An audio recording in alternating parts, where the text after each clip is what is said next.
It's brilliant, I like it. এটা just একটা demo mister প্রতাপ। Real actor আনার পর এটা সম্পূর্ণভাবে আলাদা মনে হবে। আর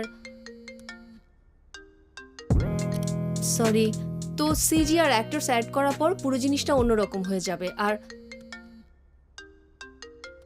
রিসিভ করুন, বাকি ডিসকাশন আপনার বসের সাথেই হবে। Sorry, excuse me. এতবার যে কল করলো, কি মনে হয় এটা কে? রিসিভ না করা পর্যন্ত কল করতেই থাকা প্যারেন্টসরা আপনার জেনারেশনেরই হয়।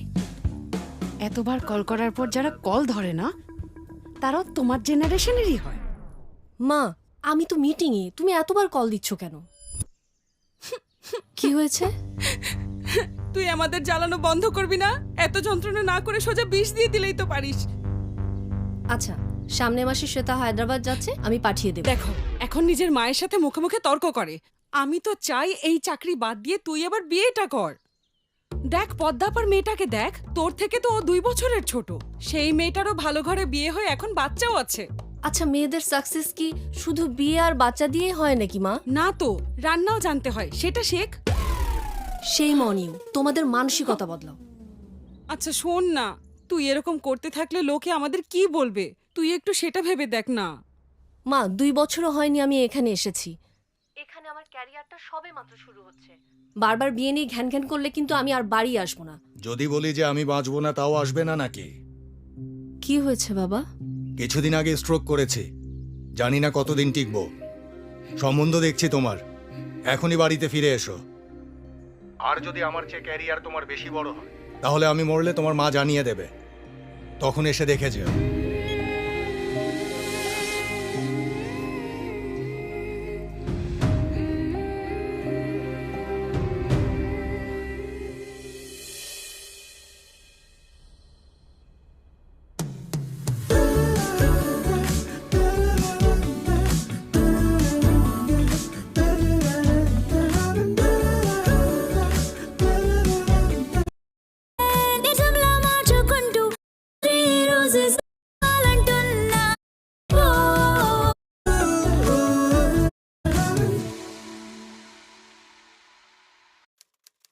প্রত্যেকটা মেয়ে গোলাপের মতো।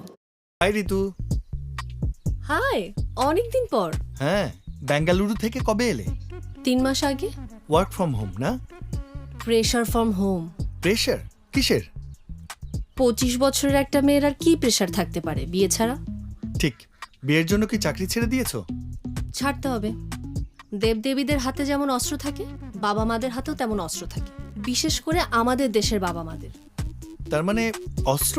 কিসের কথা বলছো? Emotional blackmail. আমি ব্যাঙ্গালোরে আমার ডেস্কে বসে একটা মেজর প্রজেক্ট করছিলাম, ব্ল্যাকমেইল করে হায়দ্রাবাদে টেনে এনে ড্রেসিং টেবিলে বসিয়ে দিল।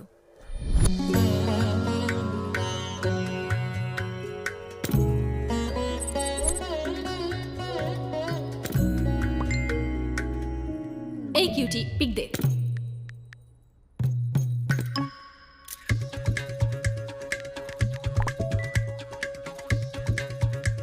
তুই কি নার্ভাস?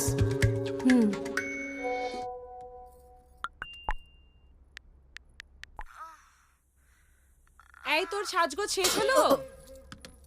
জামাই বাবাজি তো চলে আসবে। মা, ওরা দেখতে আসবে, আগেই জামাই বলছো কেন? বিয়ের পর তো জামাই বলতে হবে। তুই এমন মুখ কালো করে আছিস কেন? হাস তো একটু। ওদের সামনে কিন্তু সোজা হয়ে তাকাবি না। ওরা না বলা পর্যন্ত, ছেলেকে দেখবি পর্যন্ত না। আর তোকে গান গাইতে বললে সিদ্ধু শ্রীরামের গান খবরদার গাইবি না, কীর্তন টাইপ কিছু একটা গাইবি, বুঝতে পারলি তো? মা, ওটা সিদ্ধু শ্রীরাম হবে না, সিড শ্রীরাম। তাই নাকি? আর এই যুগে ছেলেপক্ষ এসে মেয়েকে গান গাইতে বলে নাকি? মা, বাবা ডাকছে তোমাকে। দাদা বাবু কাছাকাছি চলে এসেছে। আরে তাই নাকি? দাদা বাবু? সম্বন্ধ পাকা হলে দাদা বাবুই তো বলতে হবে। জলদি রেডি হ, আমার কিচেনে কাজ আছে। দিদি, আই এম সো এক্সাইটেড। 2 মাসের মধ্যে তোমার বিয়ে হবে, আর 2 বছরের মধ্যে আমার বিয়ে হয়ে যাবে, আর তারপর আমাদের ফুটফুটে বাবু হবে, আর আমরা ওদের সাথে খেলবো। ওয়াও, আমি যে কি এক্সাইটেড জানো, আমি তোমাকে বোঝাতে পারবো না দিদি। সবাই বলতো তুই মায়ের মতো হয়েছিস, এতদিন বুঝতে পারিনি। ঠিকই বলতো। আমি প্রার্থনা করি ছেলেটা যেন শুধু তোমাকে পছন্দ করে। হ্যালো, এক্সকিউজ মি, আমারও তো পছন্দ হতে হবে। পছন্দ হবার কি আছে দিদি? ছেলেরা তো ঘুরে ফিরে সবাই একই রকম। রকম হয়, একই শার্ট, একই প্যান্ট, একই বেল্ট, একই জুতা আর একই হেয়ারস্টাইল। তারই মোট পুরুষ সবই এক। আমার ব্যাপারে কিছু জানি না, তবে আমার বোন কিন্তু খুব হ্যাপি লাইফ লিড করছে। জিরো এক্সপেকটেশন নিয়ে বেঁচে থাকাও কিন্তু একটা আশীর্বাদ, সবাই তা পায় না। এই ছেলেপক্ষ এসে গেছে। আসি দিদি, জলদি বাইরে এসো। এই মেয়ে দেখার ব্যাপারটা খুব অদ্ভুত, তাই না? দেখুন, অপরিচিত মুখ, জোর করে আনা হাসি, অস্বস্তিকর দৃষ্টি, নকল অভিবাদন, আর সবচেয়ে বড় ব্যাপার, যেই বাবা মেয়েকে সবার নজর থেকে বাঁচিয়ে রেখেছে সেই আজ। ও হলো আমার মেয়ে, আপনারা ভালো করে দেখে শুনে নিন। ব্যাপারটা খুবই অদ্ভুত। দাদাবাবু তো মনে হয় তোমার থেকেও বেশি লাজুক দিদি।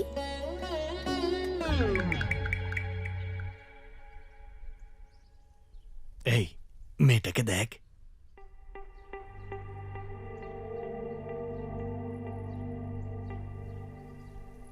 তাকিয়ে দেখ। আরে ওটাকে মারো, শালা ফাজিল, তোমার পিছে স্কোপ করো, স্কোপ করো। আরে আরে back back, come on back, এটাই চান্স, শুট করো, মারো শালা ওর মায়ের।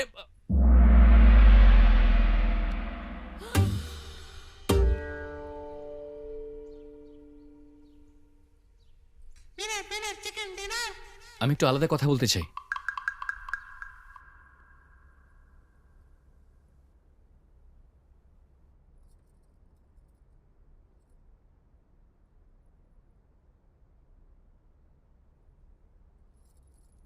এই নাম্বার 4, ওকে মারো।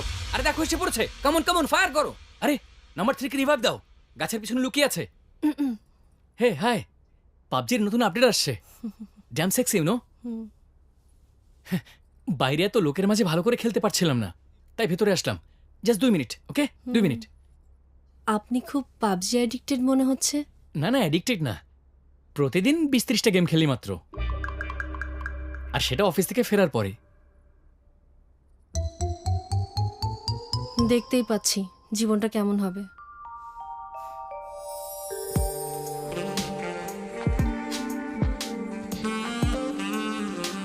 Yes, yes, yes. Come on. Yeah, গাধার বাচ্চা, জলদি কর না। আর আমি তোর অপেক্ষা করছি। প্লিজ না, প্লিজ তাড়াতাড়ি ব্যান্ডেজ দিয়ে আমাকে বাঁচা, প্লিজ সেভ কর আমাকে। 2 মিনিট মাত্র, হ্যাঁ জাস্ট 2 মিনিট। এটা শেষ করে আমরা শুরু করব। আচ্ছা ঠিক আছে। আরে কেউ তোমাকে বাঁচাও প্লিজ, আজকে আমার বাসর রাত্রে ভাই। এই গেম শেষ করে আবার বউর সাথে গেম খেলতে হবে।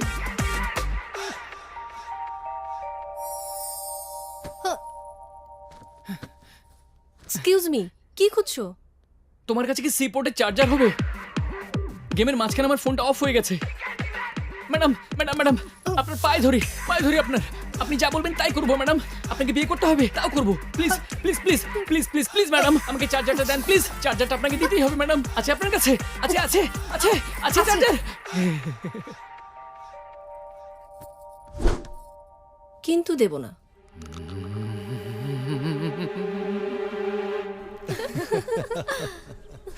ছেলেটা পুরোই পাগল ছিল। তাই না? তারপর কি হলো? আমি তো চেয়েছিলাম ওর গেম থামাতে, কিন্তু ও তো বিয়েই ভেঙে দিল। আর তোমার ফ্যামিলির রিয়াকশন? দেখো,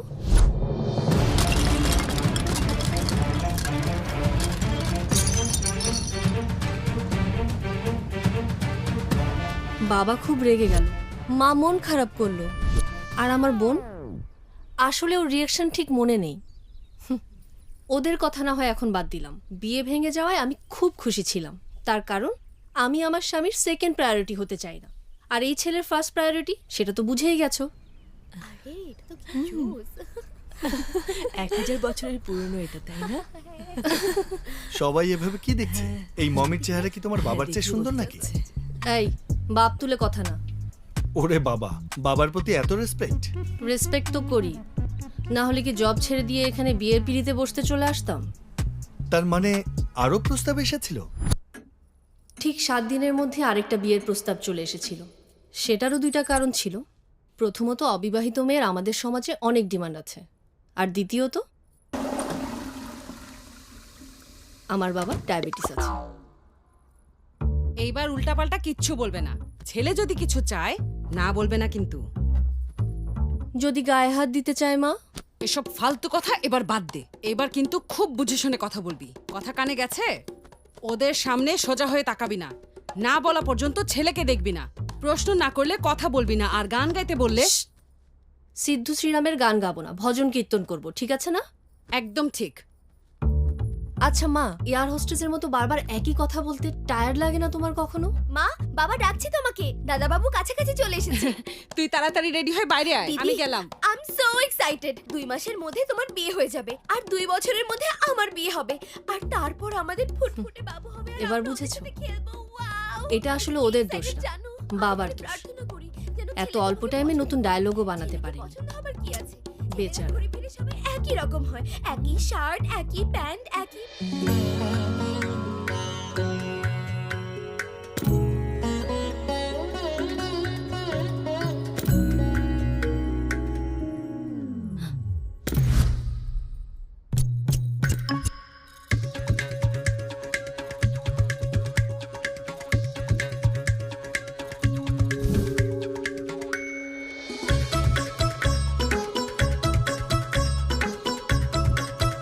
এরা বিয়ের কথা বলতে এসেছে না বিয়ের শপিং করতে?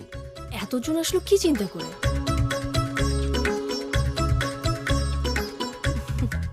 নমস্কার। এনাদের সবাইকে নমস্কার করো। এটা আমার বোন, নমস্কার। আমার ছোট কাকি। নমস্কার। এটা ছোট কাকির বোন, ও জ্যাঠার মেয়ে।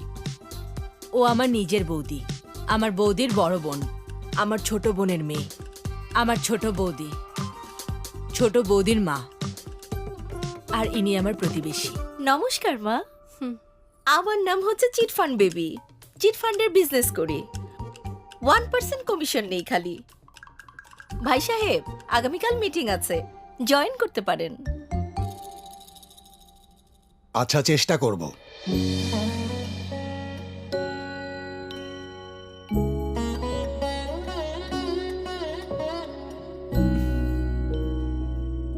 কিরে, পছন্দ হয়েছে? সত্যি কথাটা বলেই দিই, আপনার মেয়েকে ছবিতেই বেশি সুন্দর লাগছিল, তাই না?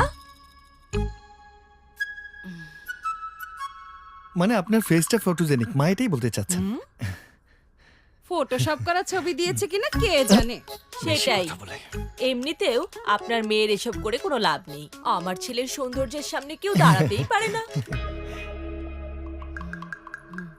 এবার আমাদের ব্যাপারে বলি। আমার হাজবেন্ড সিমেন্টের ব্যবসা করে। ও আমাদের একমাত্র সন্তান। বিশ্বাস করবেন না, এখনো আমাদের সাথে খাটেই ঘুমায়। পাগল একটা। বুঝলেন তো একমাত্র সন্তান হবার কারণটা? Point to be noted, your honour. আজকের দিনে এত ভদ্র ছেলে পাওয়াই যায় না। কলোনির সব আন্টিদের সবচেয়ে কাছের বাচ্চা এটা। আমাদের কলোনির পার্টিতে সারা রাত ওই তো খেলা পরিচালনা করে। আমাদের না নিয়ে কোথাও যায় না ছেলেটা। স্কুলেও নিয়ে গিয়েছিল, তারপর কলেজেও, তারপর দেখেন না আজকে মেয়ে দেখতেও সবাইকে নিয়ে এসেছে। আমাদের বোকা ছেলেটা।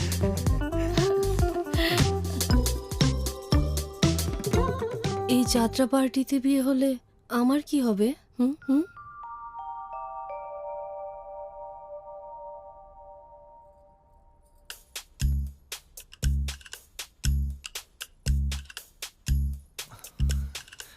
বসে আছো কেন? না মানে একটু ভয় লাগছে আর কি।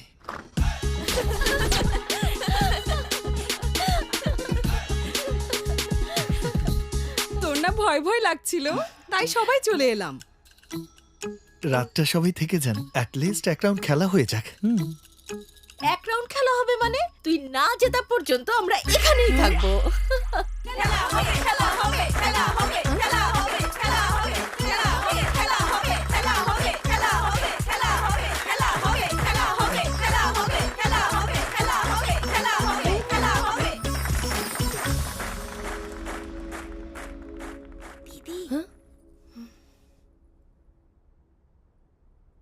বেশ লম্বা দেখাচ্ছে, হাই হিল পরেছো নাকি?